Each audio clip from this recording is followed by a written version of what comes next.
Hey, le spin-off de Harold, il était vraiment bon. Mais il était où, Kumar? Bonjour, ladies and gentlemen, et nouveaux visiteurs sur la chaîne YouTube. Ici Mr. Flamingo, avec... Mystérion, encore une fois. Aujourd'hui, nous sommes allés voir, au moment que nous filmons, il est aux alentours près de minuit, je dirais. Et nous revenons de la représentation de 21h10 de Recherche, mettant à vedette John Cho. Le film est, d'un point de vue, je dirais, assez spécial, oui, parce que c'est pas avec d'un point de vue de film habituel où t'as des fois des changements d'angle et tout plus que ça, parce que c'est un peu comme Unfriended dans le sens que c'est visuellement comme vu de la webcam d'un ordinateur, justement. Même Paranormal Activity. Un peu, oui, c'est ça. Un peu dans ce genre-là aussi. Tu verras pas genre des mouvements de grue, des éclairages professionnels avec genre les spots blancs qui nous éclairent. Où ça semble vraiment être le plus naturel possible et le plus bas budget. Je dirais que le film avait un budget de maximum 5 millions de dollars. Qui est pas mal d'ailleurs. Pour un film de ce genre-là, 5 millions, c'est quand même pas si pire. Ouais. Pour les recherches, surtout dans le film, aussi les recherches Facebook, YouTube. Ah oui, ça c'était vraiment intéressant. Tout ça, toute l'histoire. Ouais, c'est ça, l'histoire en tant que telle. Ah, magnifique.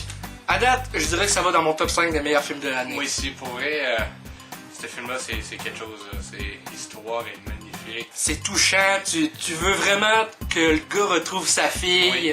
Le jeu d'acteur aussi. Ah oui, John Cho, que je connais d'habitude pour Harold et Kumar. Ouais. Et je l'ai surtout vraiment connu pour de la comédie. Et là, de le voir dans un rôle vraiment sérieux, à fond, c'est génial.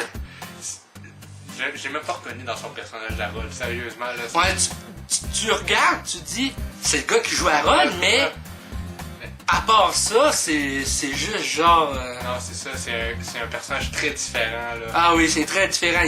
Il est sérieux. Il est déterminé à trouver sa fille, à savoir qu'est-ce qui s'est passé. Il y a Debra Messing aussi qui est très bonne dans son rôle. Le personnage s'appelle David Kim. David Kim, ouais, le personnage de John Cho. Debra Messing, c'est Rebecca Vick, un truc comme ça, non? Lieutenant Vick, oui. Ouais, Vick, mais ça c'est nom de famille, mais un truc comme Rebecca ou quelque chose, là, ça commençait par R, en tout cas son prénom. Elle était très bonne également. Oui. Et vraiment, tout l'ensemble du film, j'ai trouvé extrêmement réussi. Le réalisateur, que son nom, il m'échappe, puis il me semble qu'il était un nom assez particulier. Et pour un film de ce calibre, c'était excellent. Ouais.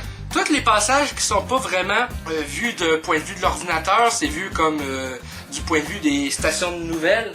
Ouais, c'est ça que j'ai trouvé intéressant. D'annonces comme TVO. Là. Ouais, je pensais que ça allait alterner entre des vrais passages plus cinématographiques, mais non, finalement, ils sont restés dans le même genre tout le long.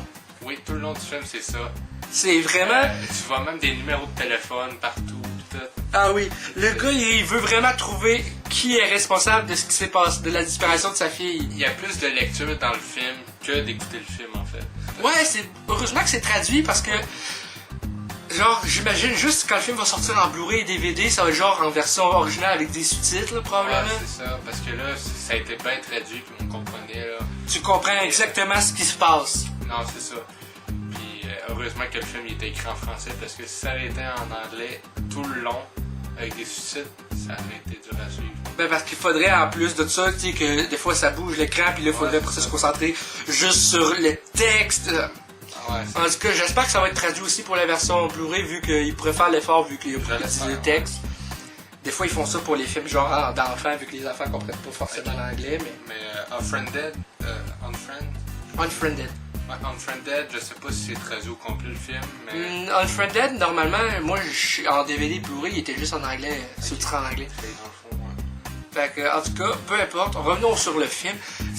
J'ai vraiment trouvé ça excellent. Moi aussi, c'était excellent. Un des meilleurs films que j'ai vu de l'année. Donc, c'est un peu ça pour cette vidéo critique de recherche, searching en anglais. Donc, on espère que cette vidéo critique vous a plu. Si c'est le cas, n'hésitez pas à nous le dire dans les commentaires, à laisser un petit like, ça fait toujours plaisir, et un abonnement à ma chaîne pour de nouvelles vidéos chaque semaine. Sur ce, à la prochaine les amis. Oh là là là là là là là.